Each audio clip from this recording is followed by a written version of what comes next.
बेंगलुरु के चिन्नास्वामी स्टेडियम के पास मची भगदड़ में 10 से ज्यादा लोगों की मौत, 50 से ज्यादा लोग घायल। आरसीबी की विक्ट्री परेड के दौरान उमड़ी थी समर्थकों की भीड़। कार्यक्रम से पहले ही स्टेडियम के बाहर भगदड़ मची। बेंगलुरु में जीत का जश्न मनाने के लिए उमड़ी जबरदस्त भीड़। मेट्रो स्टेशन और मेट्रो के अंदर खचाखच भरे लोग। स्टेडियम से कई किलोमीटर की दूरी तक सड़क भर में नजर आई भीड़।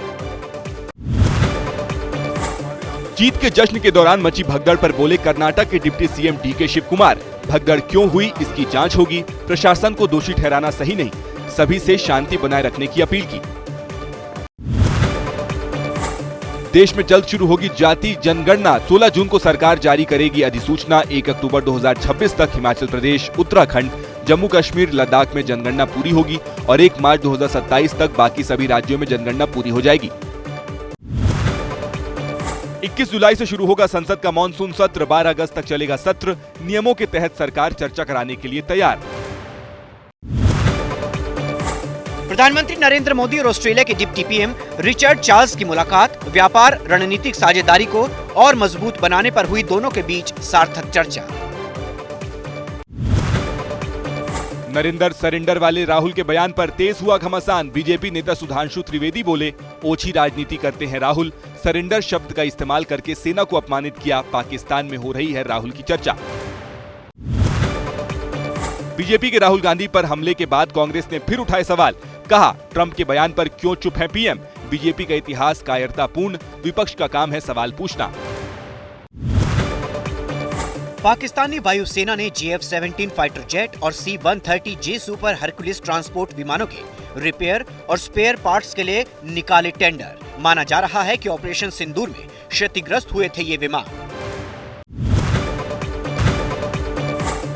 अहमदाबाद से पटना आ रही फ्लाइट में बम की धमकी से मचा हड़कंप।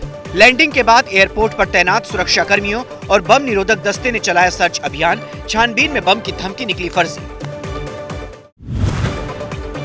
बिहार के मुंगेर में नक्सलियों की बड़ी साजिश नाकाम।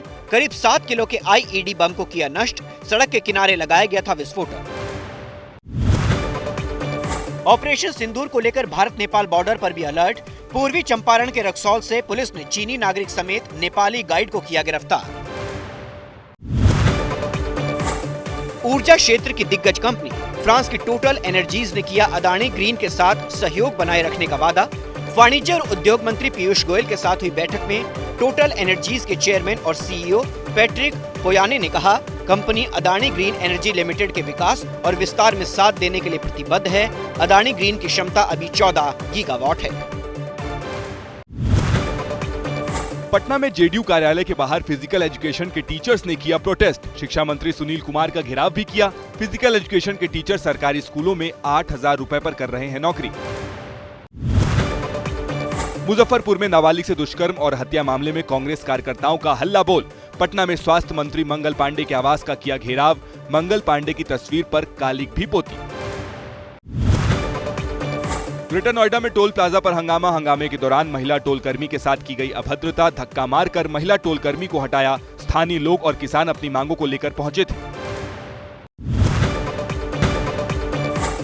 अयोध्या पहुंचे टेस्ला के CEO एलन मस्क के पिता एरोल मस्क का एयरपोर्ट पर भव्य स्वागत। एरोल मस्क ने हनुमानगढ़ी पहुंचकर किए दर्शन।